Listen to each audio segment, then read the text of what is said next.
Super duper awesome, my friends. Welcome back.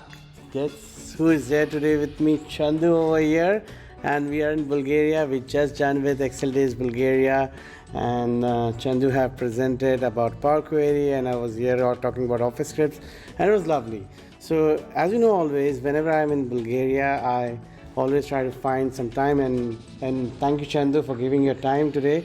And Chandu is going to show us a very quick tip and trick about Excel.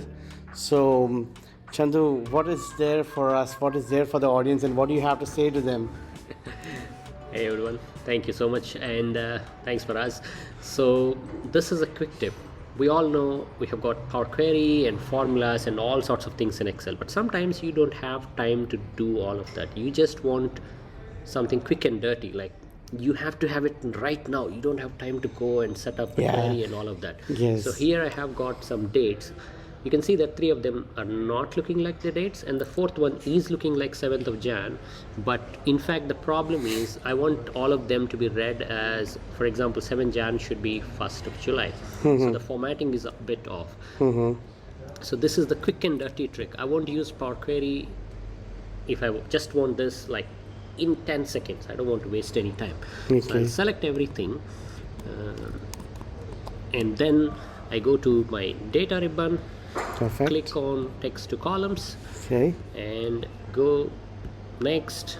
I don't want to set up any delimiter because my delimiter here is slash, but I just leave that to tab, so it will treat the whole thing as a single column.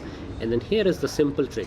Pick the date and then tell Excel how your data is. So in this case my data is a DMY, so I'm gonna use this and pick DMY. And finish. Now everything is right aligned.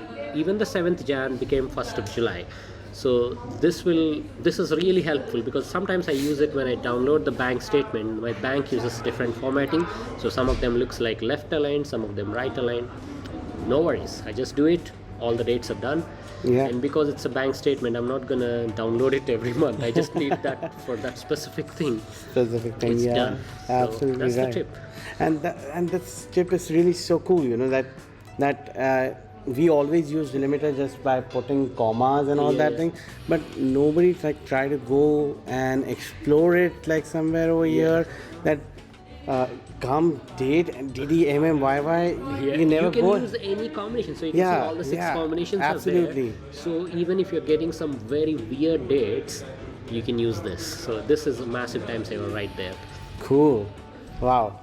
Awesome. Thank you, Chandu. Thank you so much. Thank you for showing this lovely trip to all our audiences. And we hope to see you again in Bulgaria. And my friends, say hi to Chandu and make sure that you subscribe to his channel. And subscribe to his channel first. Okay. So we'll see you next time. Take care. Bye. Bye. Awesome, man.